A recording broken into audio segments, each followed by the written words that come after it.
Hello, my name is Rachel. I am a mother, a wife, a teacher, and I love to knit as well as crochet.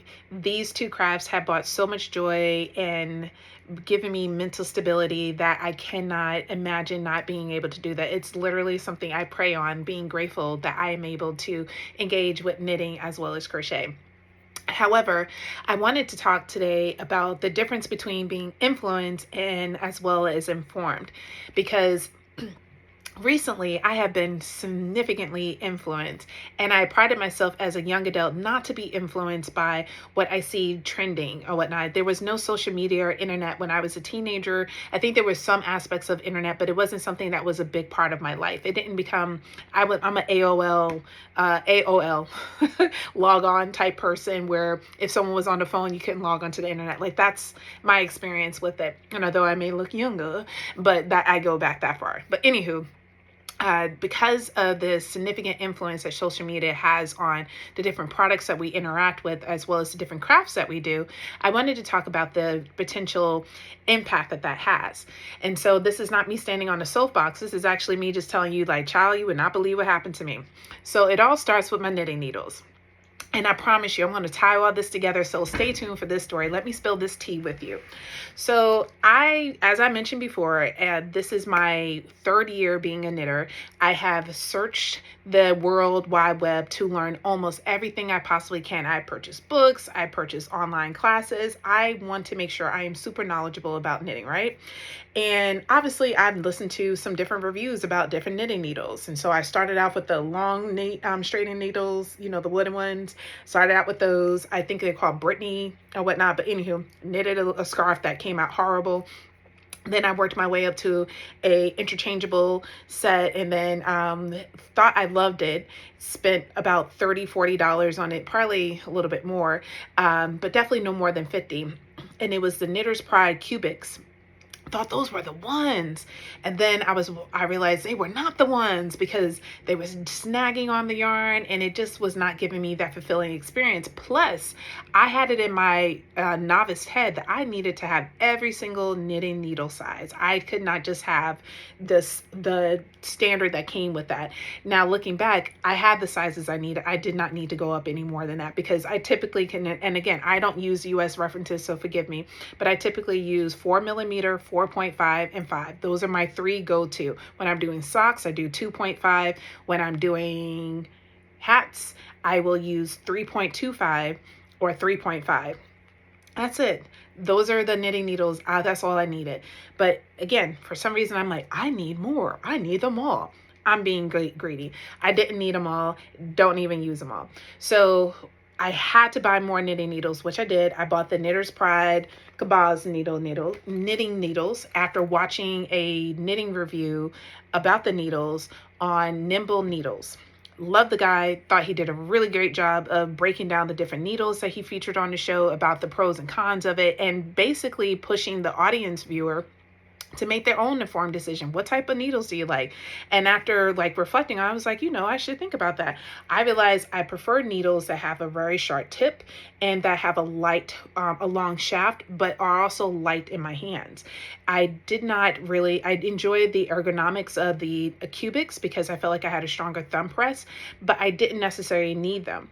Now, these were my go-to knitting needles. I was using this for a full year before I got influenced to buy the Chagu Forte needles. And the only reason why I stopped using these, well, three, I shouldn't say only. There were three reasons why I stopped. Number one, this little part here started to curve. So you see that?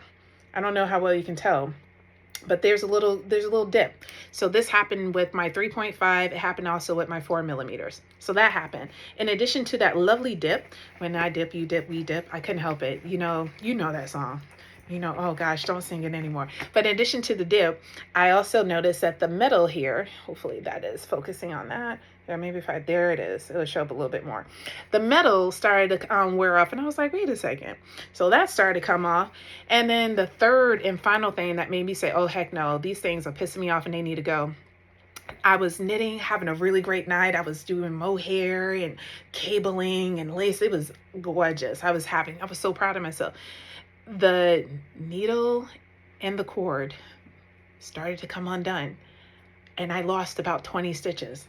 And I was heartbroken because not only did I lose these stitches, I had to fix the immediate laddering, had to fix that, try to get it back on my needles, and it kept getting snagged. Oh, it was a son of a biscuit. I did not have a good time, and I was pissed. And so I'm like, I can't do this anymore. I'm going to just use fixed knitting needles. But I didn't have that many fixed knitting needles that I really enjoyed. So then I just started to focus on prims. I was like, prims. Now, with the prims, they were doing so many good things, but then they weren't. Look at this. So I was like, yes, this is going to avoid the issues I was having with the Knitter's Pride. The issue with this is that for some reason, especially with mohair, it got caught here. This little spot here, I don't know what it is. It was not a good look for me. Maybe it's the way I push up my yarn, because that's the other thing. You got to push. Like if you're a knitter, you know exactly what I'm talking about. You do the little push in order to move your stitches either up or move them back. So for whatever reason, these do not do well to the push up or whatnot. So I was not having good times and great oldies with those knitting needles plus with the Knitter's Pride. But I was still using them because that's all I had in my collection. I had a few fixed needles from Haya and Addy, as well as Chagu, because I wanted to try out those. Those are some of the more expensive, big known brands, and I wanted to try them out before I made a purchase. I also had the Loki. I don't know. I don't know how to pronounce it. I don't know how to pronounce things. I'm a great teacher that way. So I had these, and I was using these as well, but they're short tips, and they met the expectation, but not consistently. So I ended up watching YouTube, as I always do, and I come across this YouTube channel, and a woman's name, I'm going to put it in the description. I think her name is it's Knits, EWE Knits. Now she has a yarn store in some part of America, and she films these videos to talk about different sizing and whatnot. And I watched her videos in the past because I'm a huge fan of different patterns that she features on there, such as I can't remember. But anyway, I'm going to try to put it on the screen. But anyway, so I was like, yes, I want to sit and watch this. This seems like really interesting. So I'm watching it. Kim Hargraves, there it is. She does, she's a big Kim Hargraves fan. So I got influenced to be a big Kim Hargraves fan. And so I was watching that, got into it, and she was talking about these new knitting needles, the Chagu Forte. I was like, this sounds right up my alley. It's made of wood. It has a steel tip. It's made by Chagu, where you know that they produce high quality knitting needles. And out of all the fixed needles that I've sampled, the Chagu ones were the ones I liked the most. So I was like, this may be it. This might be it. So I was watching her, and she was selling them in her yarn shop, but they were $299. So initially I was like, no, don't buy it. That's $300. You have this extra money to buy yarn. You're not using that extra money to buy knitting needles. I went back and forth, ended up buying them, then returning them back to the yarn store. And then again, being influenced by YouTube, social media, I went ahead and purchased the same set I originally purchased, but now I'm paying $330. So I paid $330 for my beautiful Chagu Forte right here. So this is where my story gets even juicier. So I'm feeling so guilty about spending $330 on these knitting needles that I told myself I have to use these needles every day for 330 days to be exact. And I did. I made myself hold true to that promise. Now, on occasion, did I have to like use my fixed needles because I was making a hat, or I was doing some other project that I did not either have the size or the cord. Something was a reason why, or the needles that I needed were in use. So that's when I allowed myself to use one of my Chagu fixed needles. Like I'm like, it has to be Chagu, and that's it. So anyway, after I worked through those very guilty experiences, I noticed that I wasn't as in love with them as I should. And I kept like saying, oh no, I love them. They're great. They're doing such great things. But I noticed, and let me see if I have a pair here, that the yarn just wasn't slipping as well as I like. And partly because they are a year old and it is wood, and you probably got to oil it or something. I don't know. Because when I first got them, I didn't have that problem.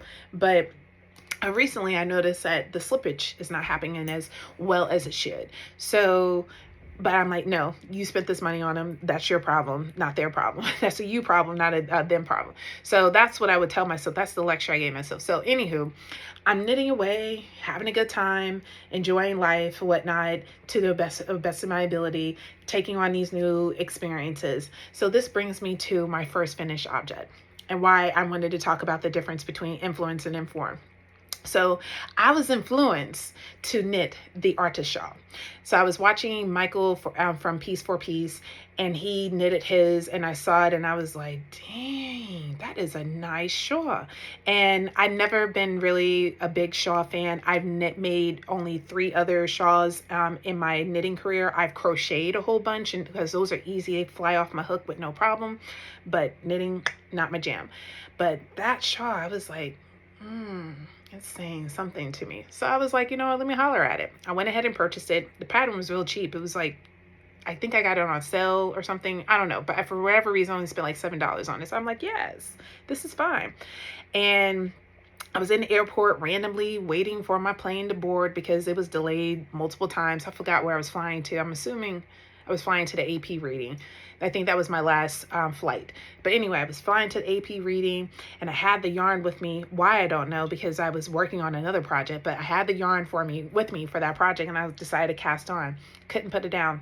I was in the airport. Hopefully I can insert a picture of it, but if not, you can go on my Instagram and you can see my whole reel that shows you the whole trajectory of the experience. But cast it on, had a dope time knitting it, just like yes, just having so much fun. That waffle stitch pattern that she designed, so dope. And so it just magically grew.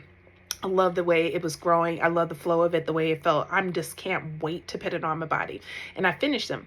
So before I finished them, I was sitting outside on my deck enjoying the beautiful summer breeze, because we've had a cooler part of August. Like, you know, it was really hot in July, but it's starting to cool off a little bit here and there. So it was one of those days where it was comfortable enough where I could sit outside with a wool shawl that was now about the size of a blanket, or at least a throw.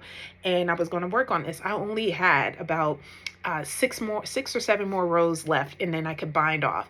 So I'm like, yes, I had to go inside to get something for my son. So I gently put it down, and he was coming. I was like, no, stop, because I didn't want him to step and snap on the needles. So I rearranged the needles carefully so that way he couldn't walk on them and I couldn't walk on them. It'd be perfect. Got him all situated, came outside, literally went to go pick it up, and it snapped. And I'm like, what happened? I just picked it up. I didn't pick it up by the needles. I picked it up by the project, because it was a heavy project. So of course I wouldn't pick it up by the needles. I didn't want all my stitches to fall off. I have experienced that before. I have learned it is better to pick up like this than to pick up like this. Because when I just learned. So I was heartbroken. I literally just stared at the knitting needle and thought, this is what I get. This is what, because I did some bad karma. I feel guilty about something I said or did or whatnot, but that's another story for another day. So I'm like, this must be karma that's happening to me, for my knitting needle to break like this when I'm so close to the finish line.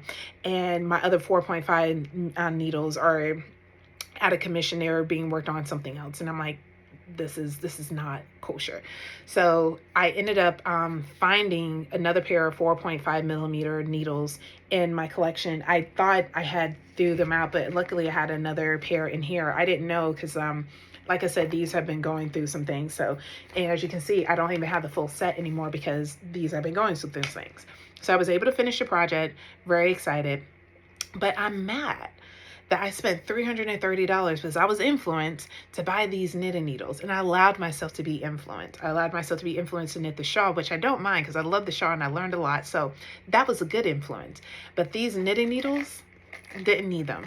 I could have bought the Chagu interchangeable set 4-inch needles and had just as lovely of an experience, because it is what it is. So luckily, there is a request form where you can request a replacement. I filled out the form. I did not get a confirmation email. So I filled out the form, again, going into more explicit details with additional pictures, and still didn't get a confirmation email, but I'm assuming someone got it. And if I still don't hear back from them via email or something in the mail, I'm going to go out and reach out again, and somebody from their quality control will follow up with me about that, because this is just getting a little ridiculous. Because I spent way too much money on these knitting needles, and they should be working. They should not be breaking. Sorry, Anita, it's my fault, right? It's my fault. So I finished the Artist Shawl by Natasha Hornsby. I think it's Hornsby. It came out beautiful. There's some mistakes, as there is in every hand knit, but it's not as noticeable and I was intentional about certain things I left out. So, and the reason why is the influence again. I had got to a point of the there's where I got to the point of the shawl where I realized I did not have enough white yarn to finish the diamond. So I went back and forth with myself about what color I would use. And unfortunately, I found some leftover white yarn that wasn't identical, but it was enough of the twist in that particular yarn was same as the twist in the yarn I was originally using. So I just decided to use that, and it came out perfectly fine. You can't even, I'm like sitting here looking at it and you really cannot see the difference. So yay. And so having gone through that, plus the needle breaking, I was over it. I loved everything up until the last day, basically, of knitting the shawl. I can honestly say that there wasn't a single day, because I got all the main section finished. There wasn't any instance. There was yeah, I genuinely enjoyed knitting this whole thing. It's a beautiful mosaic pattern. I highly recommend it if you are someone who's into, if you want to learn mosaic knitting, or if you really enjoy making shawls, this artist shawl is absolutely perfect. It's also great for a stash buster. So if you have leftover weight 4 yarn or DK weight yarn, or even fingering weight that you can hold double, it is perfect for that, because of this particular yarn, I just went through my collection and I had 2 skeins of green yarn, and I still have almost a full 100 grams of it. I used up about 80 grams, and excuse me, I used about 20 grams of the second ball of it. So I have about that. And then with the blue, I still have, and hopefully you can see this on the screen or on my Instagram, with the blue, I still have 48 grams left. With the purple maroon, another 48 grams. And with the yellow, I have 30 grams. That one worked up pretty, I don't know why I used up more for that one, but on that one I have about, yeah, I have 30 grams of that. The white was the only one I ran out of. I don't know how or why, maybe because I had to use it in multiple sections. The white was not something you just use in one section. I used the white in multiple sections of it, more so than the others sections. So that makes the most sense. I loved it. It's great to decrease your stash if you wanted, like you have these really special yarns and you wasn't quite sure what to use the project for. This is the project, especially. And then the great thing is that it's a pattern that invites you to be, to step out of your color box and to try out different colors and see how they match together. For me, I used the palette that she did for the original, and I use that to influence, because I'm like, I actually have all those colors in my collection. It just may not be that exact color, but it's in the same color family. So I'm just over the moon happy with the finished product of it. I'm just disappointed of how it finished, and that I wish it finished on a better note.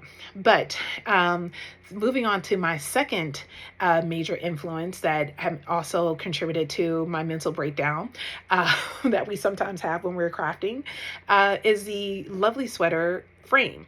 So like everyone else, I watch a variety of different podcasts on YouTube, and I'm also a subscriber to the Andrea Mowry's whatchamacallit newsletter, and I check Ravelry every day. Like, it is literally, it used to be Facebook when I was younger. Well, not when I was young. Yeah, I guess when I was young, like 10 years ago, I would go on Facebook first thing in the morning just to see what new things my family and friends have posted. I don't have a Facebook app anymore, so I don't do that because I found that it was too addictive. So I started doing that with Ravelry for like the last 6 or 7 months. I've noticed the first thing I open on my app or open on my phone, unless it's a school year, is looking at Ravelry. I don't know what it is. It just like, I'm like, ooh, what new hot pattern is there today? And sure enough, I saw frame and I was like, I gotta make it. So let me tell you about this, my journey with frame, and why I'm glad I was influenced to do this. And so it wasn't anything on social media that influenced it. It was my career that influenced it. So as I mentioned several times, probably too many times for some of you, I teach AP African American Studies, and I am in love with this course. Here we go, AP Afghan for life. There it is. But anywho, I love teaching the class. I love teaching APUSH, and not really, if I'm being honest. APUSH, it's a drudge. AP Gov, that's my jam. I love teaching AP Gov. AP AFAM, It's like my new boyfriend. I love it, love it, love it. I'm married, but you know what I mean. But anywho, love teaching AP AFAM. And I think one of the main reasons why I love it, because I'm learning something new. It sparked my intellectual curiosity, whereas the other two subjects, I have so much experience doing it that mojo isn't as high as it used to be. But whenever you are doing something new and it requires you to learn something and to try out new skills, you can't help but get excited. At least I can. And so that's what AP AFAM for me. And in Unit 2 of the CED, which you should check out, topic 2.9, it deals with the different acts of resistance and different forms of it. So there's two different forms of resistance to chattel slavery. So there was overt and covert. And so I go into explicit details about teaching my students about the difference between overt and covert. And for a 2.9, this is an example of more of a covert version of resistance where it's not as obvious, but it is a form of resistance. Although overt can be also argued the same way, it just depends on your historical perspective. But anywho, in topic 2.9, students have an opportunity to analyze the red and white quilt that's on display at the African American Museum in DC, as well as the storage jar by David the Potter. He's also known as David Drake, but the last name is his enslaver, which is why many people just refer to him as David the Potter rather than David Drake. But anywho, depending on your historical explanation, he made these beautiful jars, and he was able to inscribe Christian biblical inscription on there, as well as just words of affirmation. I can't speak. Great teacher here, right? So anyway, he has all these amazing inscriptions on there that are very inspiring to people. And in addition to that, with the quilt, I came up with this new idea to do with my students. Now, I've done it with my participants. I teach other teachers how to teach this class. And so I did this quilting exercise with them when this new source was introduced to the CED, where they had to make a quilt square. And I'm like, I just need to do this with my students. So I wrote a whole lesson plan with it. I'm very excited about doing. I got fabric. I had that I bought from this woman who's a Black woman who designs fabric for people. So you don't know how excited I am about doing this. I had the whole quilting thing ready to go. So when I saw Framed by Andrea Mowry, it made me immediately think of that particular activity, because quilts were sometimes used not only to keep the body warm, but also used as to provide messages to those who were engaging in self-liberation. By looking at the pattern, you can know where to go and where to stay when you were self-liberating yourself. So that's what I've used in order to talk about those who escaped chattel slavery. But anyway, I was so excited when I saw the pattern, because I'm like, I can make this sweater and I can wear it on the day that I am teaching my students about quilting. And so in addition to teaching them about David and to teaching them about the quilting process that was used by enslaved people, and as well as the artifacts that have been recently found of different quilts made by women during chattel slavery and during the height of Reconstruction, I can use this in order to really hit home to my students about the connection it has to the African diaspora. So I'm like, yes. And then I was looking at the squares on it, and I'm like, and I can wear this sweater to go with it because it's of a quilted motif.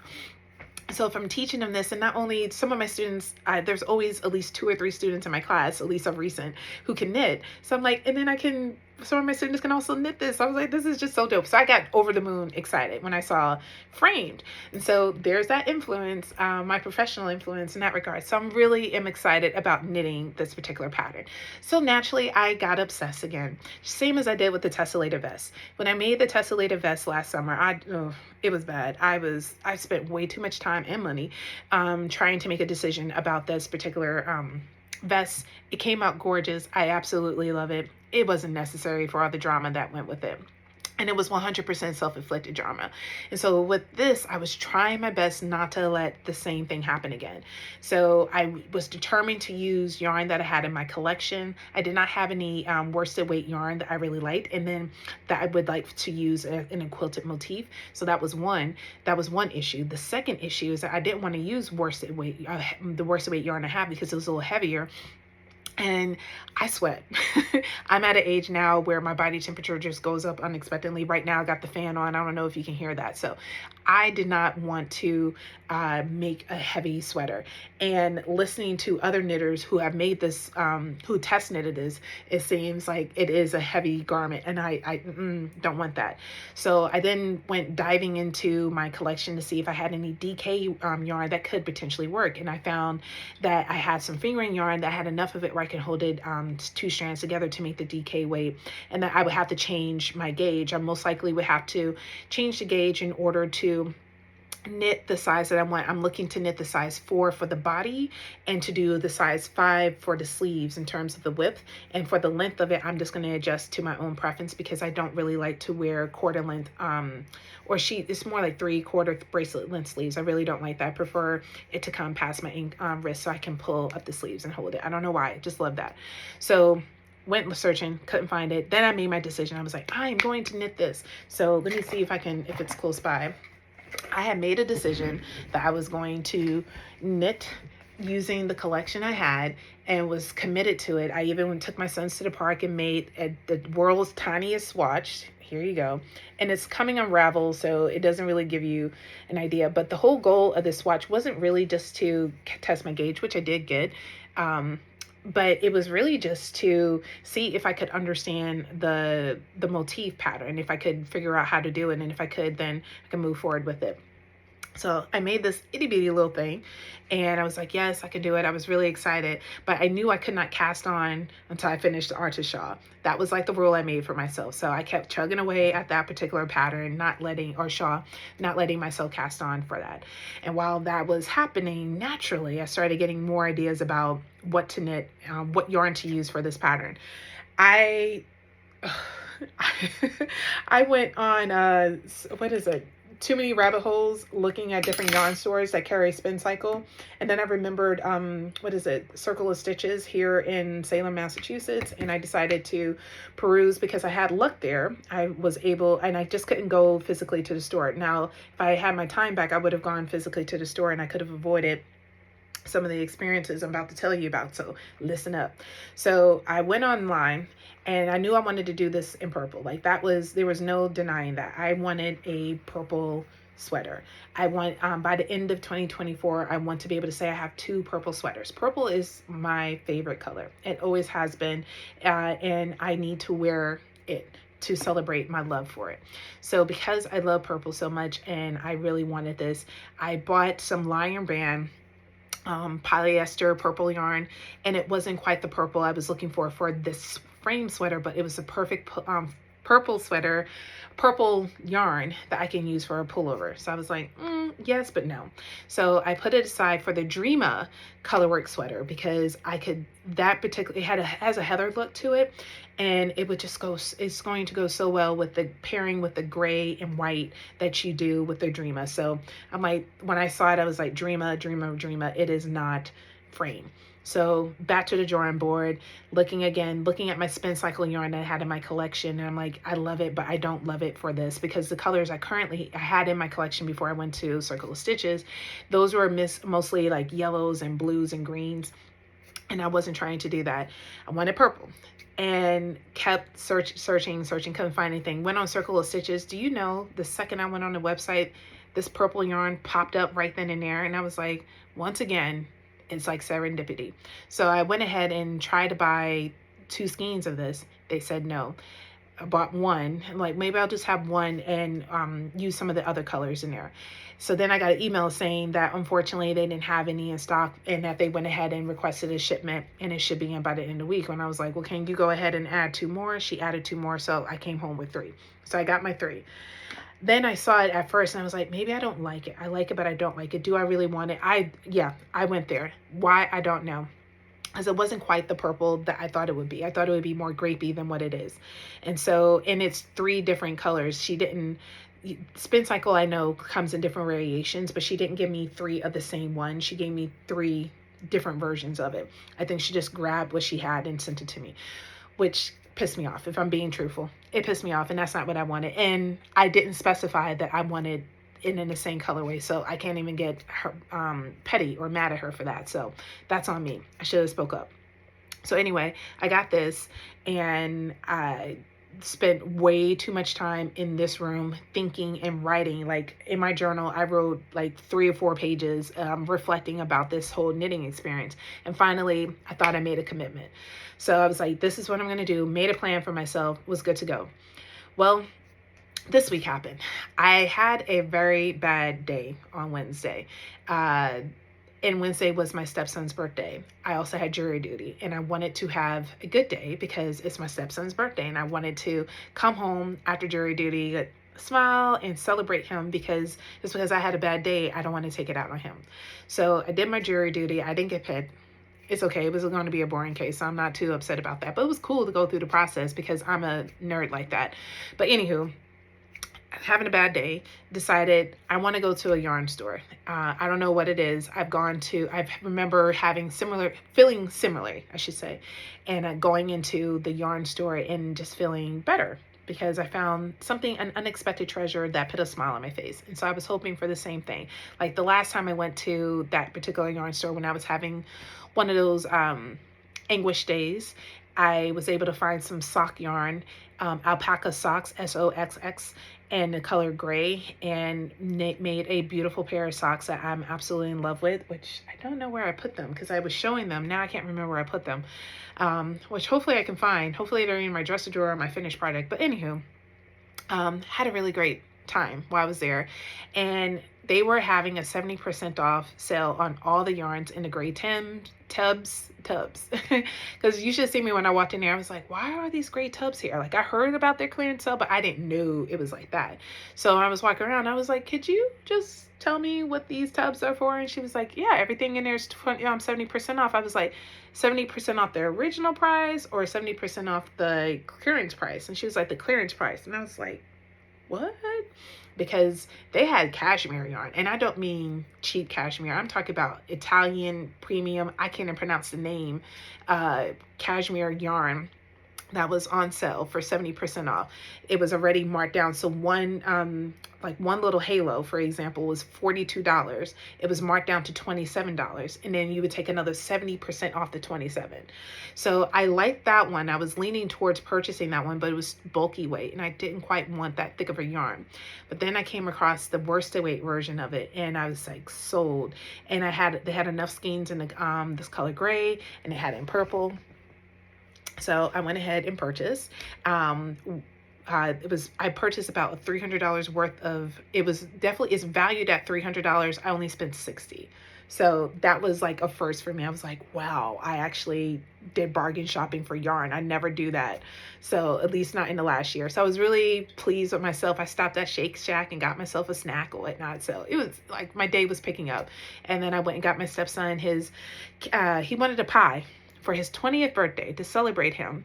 He didn't want us to get him a cake. He didn't want to have a party. He wanted a blueberry pie. So I bought him a blueberry pie from my favorite bakery, and we sung him happy birthday. All had a slice of the pie before dinner because he had plans for dinner with his significant other and friends. So he's 20 now. So that's what happens, I suppose. But I'm so grateful that my day ended on such a better note because it definitely didn't start off that well.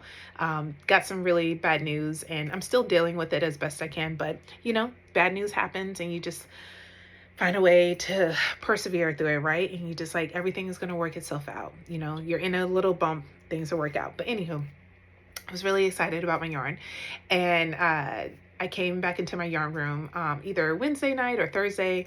I think it was Thursday. And I was looking at the yarn, and all I kept seeing was a freestyle sweater. I'm like, I can't knit this yarn in frame because it's thick. It is really thick. Look at this. It is really thick. And I'm like, I would have been better off using my worsted weight yarn. Like I need a lightweight yarn. So I'm back to the drawing board, just thinking and posturing. I was like, you know what, I'll just go with my original plan, just call it a day. But I need to find a yarn to crochet this woman's blanket because I'm making a blanket for one of my colleagues. And so she's a very nice person, has been very helpful in my experience as a consultant for AP AFAM. So I'm like, I wanted to do something as a gift to her because she's having her first baby. So she identified that her nursery would be the color yellow, and she lives in Florida. So I wanted to make a lightweight blanket. So I go to Joann's with the intention of buying the yarn because I tried out the pattern, the crochet pattern, and I liked it. And I was like, oh, sweet. So I went to Joann's and I was able to find this ice cream yarn. And with my teacher discount, I got this was for $6.99. I got it down to either it was $4.99. Ended up being $4.99. So this colorway is called Lemon Marine. Lemon Marine. You get 394 yards for a lightweight every 100 grams, and I bought 3 of these to make. I just use a stitch pattern. I'm not using like a pattern, so I'm just using a stitch pattern. And let me see if I can fix it. Here we go. This is what it looks like. It's coming out. Oh, it's upside down. It's coming out really well. It's really, really easy to memorize, and so this was just in like 30-45 minutes. I am very fast at crochet. That's one thing I can honestly say about myself. I can crochet a baby's blanket in one weekend, especially if it's the only thing I'm working on as well. I get into a rhythm and it flies by. So this has been a very lovely item, and I see myself finishing this before the end of the month, and then I'll mail it to her because she's only 7 months pregnant, so I have a little bit of time on my hands. So I'm working on that. I plan on working on this on every Wednesday and every Wednesday and Sunday. Because for some reason, those are the 2 days I do it with. I think I equate it with my church experience, because when I lived in Georgia, we went to church all the time, all the time, especially on Wednesdays was teen Bible study night, and then Sundays obviously were church. So on Wednesday and Sundays were the 2 days I would sometimes crochet. Dang, that might be it. I don't know. It's one of those things that I did when I was a teenager, and I guess it stuck with me. But anywho, I'm working on that blanket. I hope to have it finished before the end of the month so I can mail that to her by the start of the school year. I still have 2 weeks left before school starts. This summer just flew by. I cannot believe we're starting school in just a couple of weeks. Well, but I can't act like this in front of my kids. I gotta act normal. But anyway, I digress.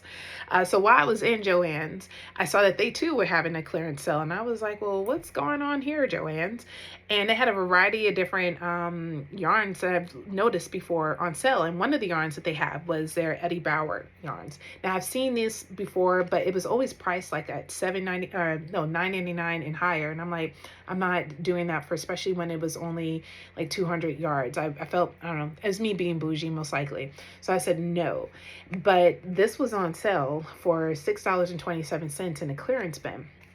And I was like, okay. And I reread the meterage and looked at it closely. This is 80% merino and 20% alpaca. It's worsted weight. It is so squishy and soft. And it's 277 yards in here.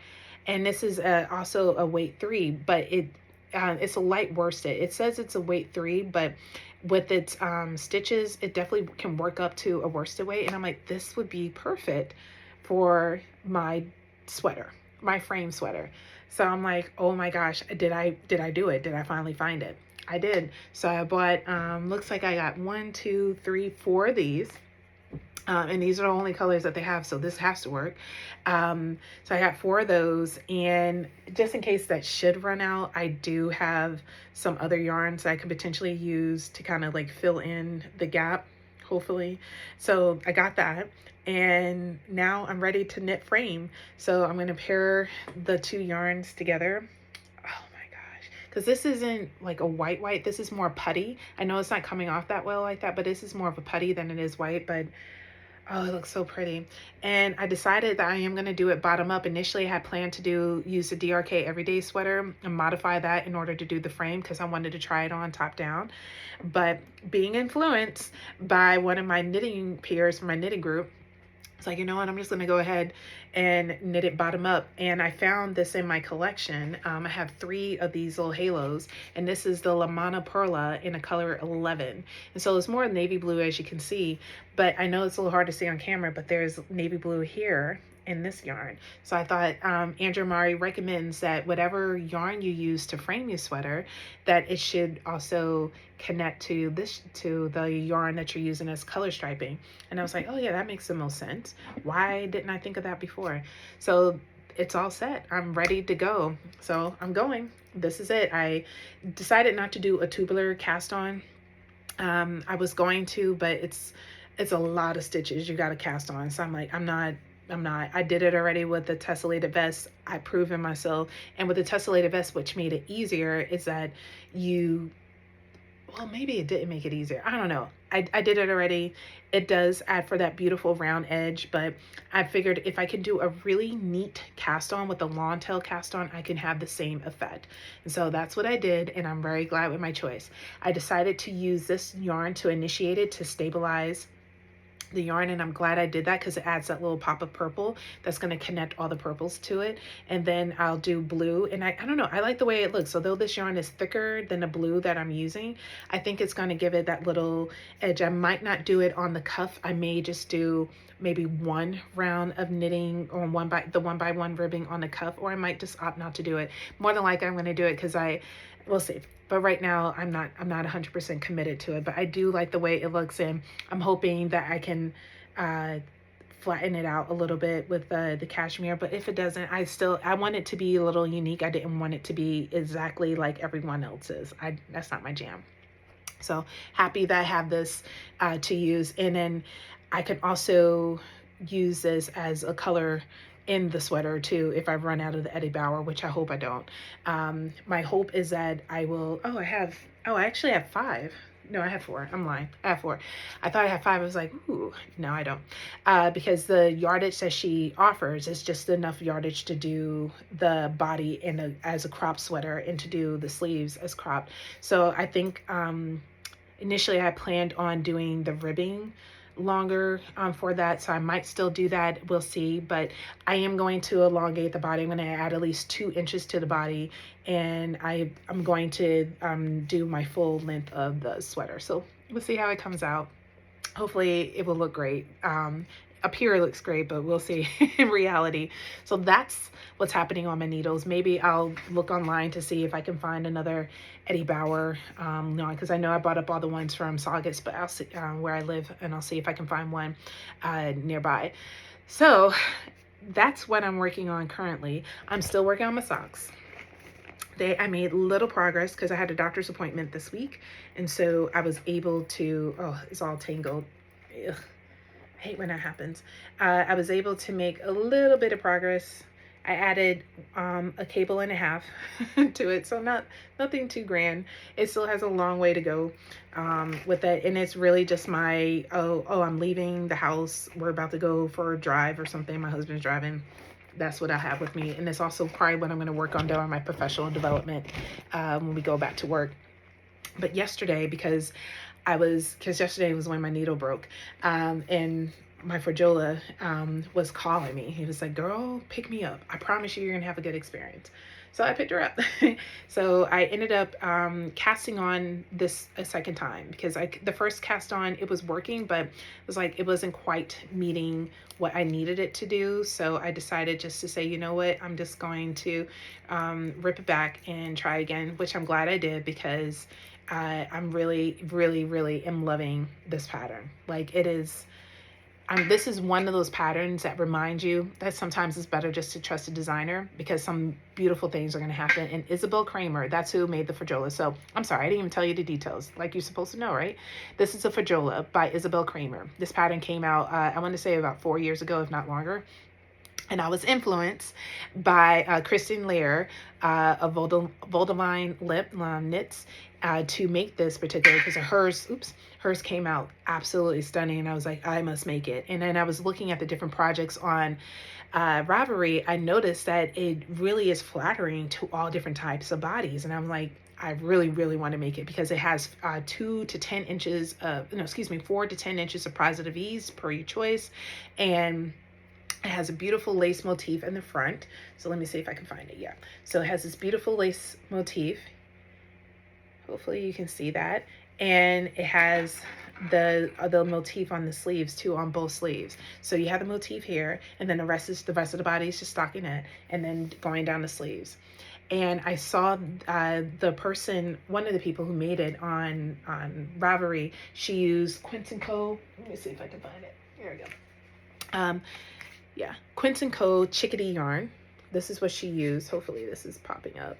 So this is what she used. This is the color Peacoat 1110. This is sports weight yarn, 181 yards, and you get about 6.6 to 6.5 between 3 to 5 US needles. So it's working out really well. It's 100% American wool. I thought it was going to be super scratchy or rustic like the Brooklyn shelter, but it's not even a little bit. It's very, very soft and squishy. I don't know what animal it came off of, but it's really great. I've loved. And because I want to make sure I do this well, because you know it's very visible, the motif on the arms. So I really am taking my time with it and trying to do it well. So I have my knit companion up. I was able to resort the pattern where I have the sleeve portion on there, and then I have the physical version of the pattern right now as well. So by having those patterns on both sides has allowed me to stay in pattern. And the other thing I really like about this particular pattern is the fact that she color coded the markers. So that way, you know, when you're working in between the sleeves, when you're working in between the back, and when you're working in between the front. And so that in itself has been really helpful. So if you are an adventurous beginner, this is definitely a great pattern for you. There's no German short rows yet. I haven't come across any, and I'm almost at the point where I'm ready to break for sleeves. But although there isn't any shaping that's happening there, I'm assuming it's going to happen when you're picking up stitches for the collar, because as you can see, there's no stitches picked up for the collar yet.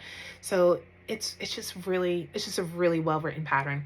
I can honestly say I am so glad I cast this on. It was really hard not to work on it today. Like today I had already dedicated for frame. I had promised myself that by Friday, August 16th, I would cast on frame. I told myself that because I knew if I waited until September, I would not get it done in time, because this is a bottom up sweater and I have a mental break whenever I make these type of sweaters. This is going to be my I think this is my third bottom up sweater by Andrea Mowry.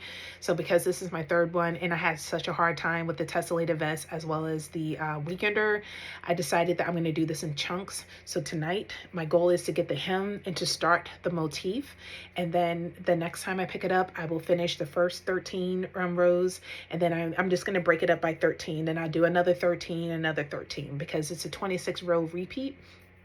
So I figured that will allow me to stay motivated and engaged. And if I do it daily, the pattern will at least stay fresh enough in my mind with it. And if I feel like I just want to get through this and work on something else, I can put it down as well.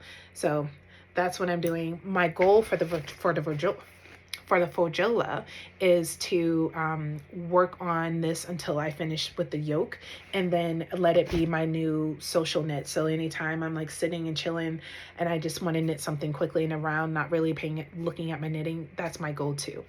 Because with the socks cabling, I kind of need to pay attention to that, especially right now. I'm about to get to the point when I need a break for the hill.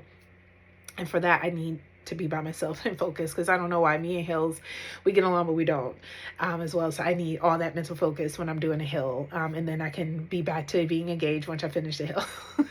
So I'm doing that. So those are my 4 projects I have right now.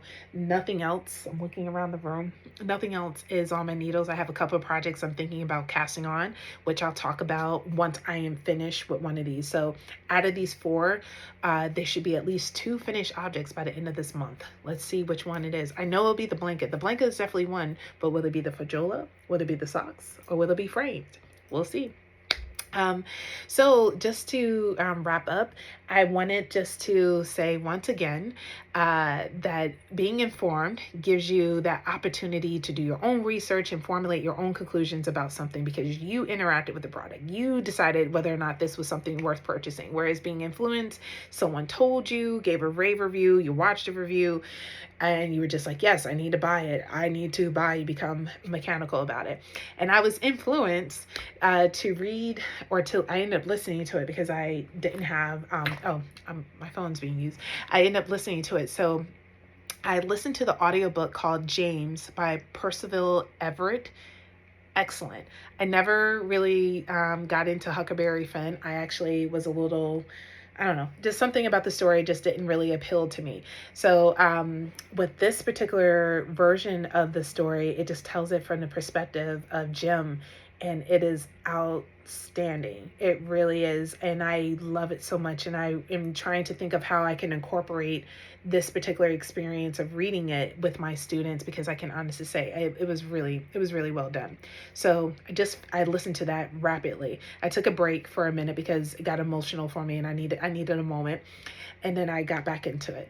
And then when I took a break from it, and when I say a break, it was just a day. And one day I listened to another book called Riot Baby.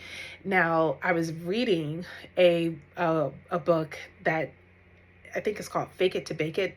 And I think it's that book, or maybe it was the other book I was reading. But anyway, it was another book by another Black author who referenced Riot Baby in it. And I'm like, that's the second time that someone has mentioned it, because it came up in another book I have read. And I was like, I need to just check it out. And I'm so glad I did. It was fanciful, but it was really engaging. I could not put it down. So I listened to the whole 4-hour audiobook in one sitting, and it was the best 4 hours of my life. It was such a great, engaging tell, for such a unique perspective about the LA riots after the Rodney King verdict, and the impact that it had on this one particular family. Fascinating. Highly recommend it. So that was the second audiobook that I finished. The audiobook I'm currently listening to is by N.K. Jemisin, and it's called 400 something. I think it's called The 400 or 400. The title of it escapes me, and I will try to make sure I include it in the description. But the reason why I like this story so much is because it brings in that science fiction fantasy. It's a little Afrofusion. Yeah. The Afrofusion that we're more accustomed to, not the Afro-political fusion, but like the world of what it's like for people of African descent interacting and engaging with magic and science, and how those things can couple together, and like the advanced technologies that are going to emerge.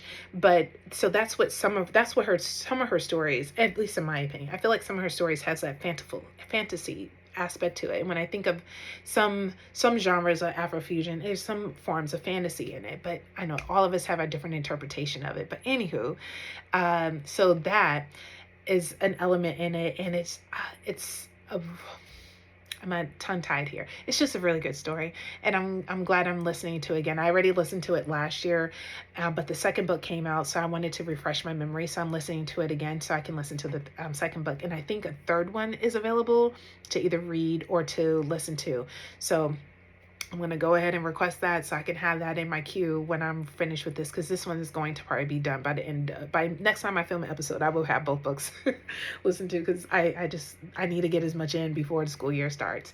And then the final book that I just purchased, and I will show it to you when I get it, is called 400 Souls. And I was listening to it, and I was like, nope, this is a book I need to buy because I need to take notes. So I just purchased it. It should be here, hopefully, if not tomorrow, hopefully by this coming Monday. So fingers crossed, I will get it sooner than later. I can't wait to read it in person. So yeah, that's it. So I'm going to keep working on my frame, spend some quality time with Forjola, and work on my socks when I work on my socks. And that's about it. Thank you so much for joining me on tonight's Knit Night. I hope that you had some good times and great oldies as I've shared my tales with you as well. And I look forward to connecting with you again. Good night.